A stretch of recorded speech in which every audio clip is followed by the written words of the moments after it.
Ramzan special ছোলা রান্না recipe নিয়ে তোমাদের সামনে আমি হাজির হয়ে গেলাম FJ life with cooking channel থেকে। চলো আজকে দেখে নিই আমরা কিভাবে 5 মিনিটে ছোলা রান্নার রেসিপি।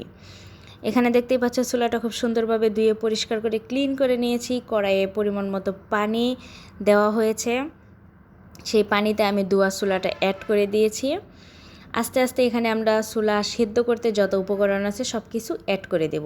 তো প্রথমেই পরিমাণ মতো লবণ দিয়ে দিচ্ছি, কারণ লবণ হচ্ছে আমাদের খাবারের স্পেশাল একটি অংশ, যা না দিলে খাবারের কোনো স্বাদই আসবে না। তাই এখানে লবণটা অ্যাড করে দিয়েছি। এখানে দিয়ে দিচ্ছি এখন আলু। ছোলা সিদ্ধ করে রান্না করতে এবং স্পেশাল স্বাদের একটি রেসিপি হলে তো আলু লাগবেই। ছোলা সিদ্ধ হতে হতে চলো দেখে নিই আমরা কী কী মশলা অ্যাড করেছি। আদা রসুন পেস্ট, লবণ, ধনিয়ার গুঁড়া, মরিচের গুঁড়া, হলুদের গুঁড়া, জিরার গুঁড়া এবং টমেটো কুচি, পেঁয়াজ কুচি, কাঁচামরিচ কুচি। তো দেখতেই পাচ্ছ আমার ছোলা এবং আলু সিদ্ধ হয়ে গিয়েছে। এখানে কড়াই বসিয়ে নিয়েছি। কড়াইয়ে তেল দিয়ে আমি এখন পরিমাণ মতো পেঁয়াজ কুচি দিয়ে দিচ্ছি। পেঁয়াজটাকে খুব সুন্দর করে ভালোভাবে ভেজে নেব, কারণ ছোলার মধ্যে খুব বেশি পরিমাণে পেঁয়াজ ভাজতে হয় না, কিন্তু অল্প পরিমাণ একটু সিদ্ধ হওয়ার মতো অবশ্যই আমাদেরকে ভেজে নিতে হবে। আমি একটু নাড়াচাড়া দিয়ে ভেজে নিচ্ছি, তার কারণ হচ্ছে যাতে নিচ দিয়ে লেগে পেঁয়াজটা পুড়ে না যায়।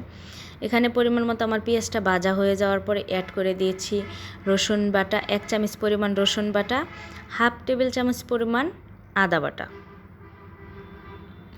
অ্যাড করে দেওয়ার পরে এখানে আমি টমেটো কুচি এবং কাঁচামরিচ কুচিটাও অ্যাড করে দিয়ে একটু নাড়াচাড়া দিয়ে নিচ্ছি, যাতে সিদ্ধ হয়ে টমেটোটা ম্যাশ হয়। কারণ আমরা এখানে টমেটোটা আস্ত রাখবো না, কারণ এটা ছোলা বুট রান্নার সময় আস্ত রাখবো না।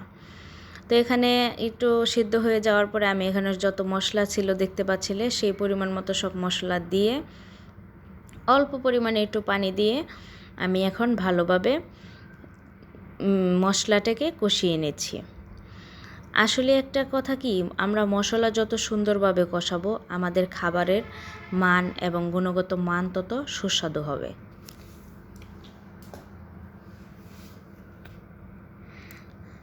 দেখতেই পাচ্ছ তোমরা, আমি একটু কিছুক্ষণ পর নাড়াচাড়া দিয়ে মশলাটাকে খুব সুন্দর করে কষিয়ে নিয়েছি। এখন আমি এখানে ছোলা এবং আলুটা দিয়ে দিয়েছি।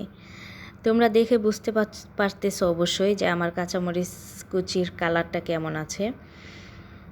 তো এই রকম পরিমাণ ভেজে আমরা খুব সুন্দরভাবে আবারও একটু পানি দিয়ে বুটটাকে সিদ্ধ তো করাই আছে, মশলাটা এবং বুটটা একসাথে মিক্সড করার জন্য একটু ঢেকে দিয়েছি। কিছুক্ষণ পর একটু নাড়াচাড়া দিয়ে আমি এভাবে 2-3 বার উল্টিয়ে পাল্টিয়ে রান্না করে নিলাম ছোলাটা। এখানে দেখতে পাচ্ছ আমাদের রান্নার ফাইনাল লুক চলে এসেছে। আমি ছোলাটাকে এই অবস্থায় এখন চুলা থেকে নামিয়ে নেব।